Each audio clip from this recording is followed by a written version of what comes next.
It's difficult to plan activities during the navigation season. It's about communication and knowing each other. Knowing each other helps us come together. We are scattered across marinas in Bulgaria. We can meet at any marina and chat with club members. Discussing serious events is too early. Basically, it's mostly about communication, getting to know one another, primarily. When we know who is who, we can come together. For example, since we are scattered across all the marinas in Bulgaria from the Baltic to Sarajevo, we can come to this marina or any marina, not necessarily our home one on our yacht, and meet with a club member, chat, ask how life is going, but discussing any serious events, it's too early for that. Although theoretically we might get there because all the European clubs, English, Australian and others, hold events, regattas and have their own gatherings. They have all of that. It's probably too early to talk about any serious events, but we can ask how life is going.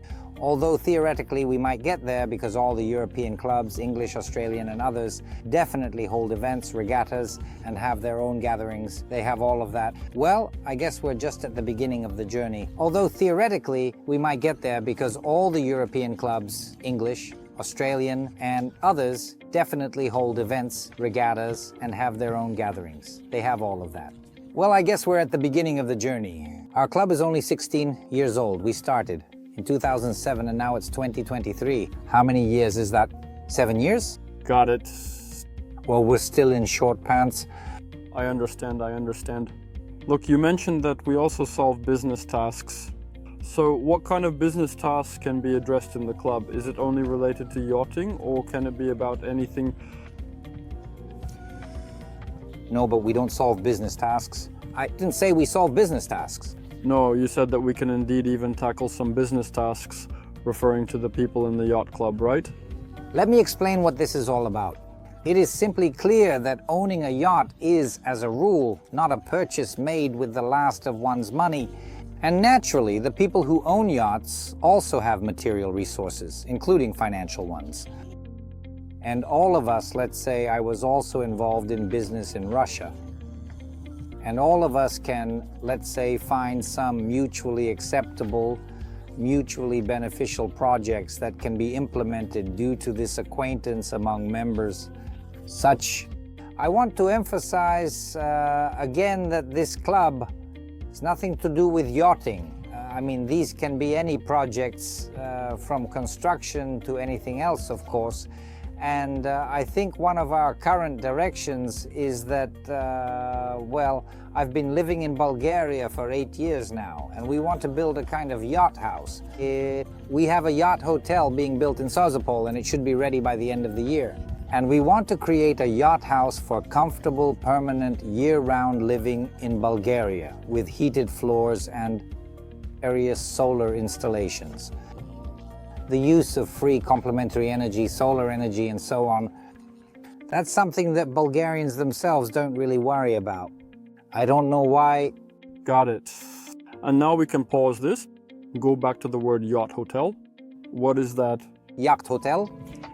Well, a yacht hotel is a kind of hotel in Sozopol by the sea, probably about 500 meters from the marina, where we could invite people to relax so they could stay there on a permanent basis and at the same time take advantage of services like going out to sea on a yacht, taking walks and fishing. So is this some kind of already predetermined arrangement? Or you check in, and if you want, you can take advantage of some yachting services? Yes, of course, because a hotel is a hotel. So it can't just be tied to, we just named it that for ourselves because it belongs among others to a person with a sports background.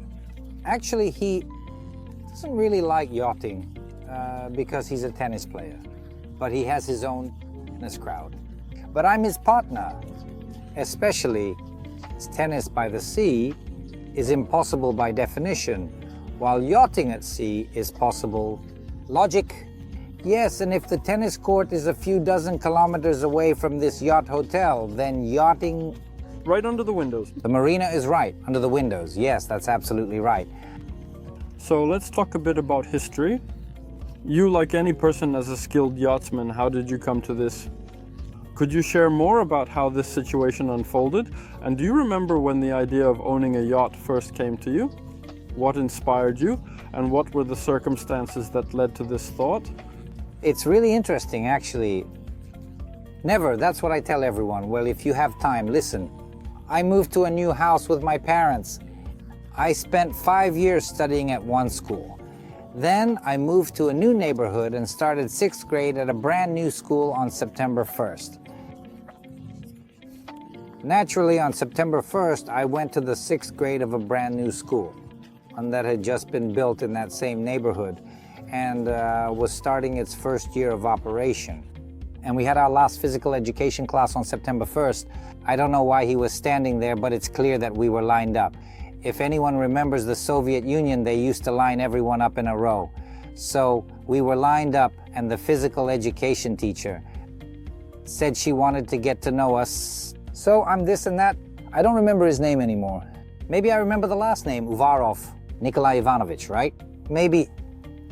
I remember Uvarov. Seems like that, yeah. Maybe I'm mistaken. It's not the point. It's important if someone recognizes me on the internet and he says, so what do you guys do, right?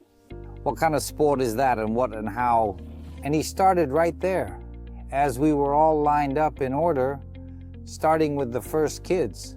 And I was standing a bit closer to the end and I was nervously thinking, what am I supposed to say? So how did everything turn out for me? I used to swim when I was a kid. And by the 2nd or 3rd grade, I had learned to swim quite well, and I no longer needed to. I had to go further into professional sports, train every day, go to all sorts of summer camps and so on, training camps and so on, so on, so on. And for some reason, I didn't want to do that.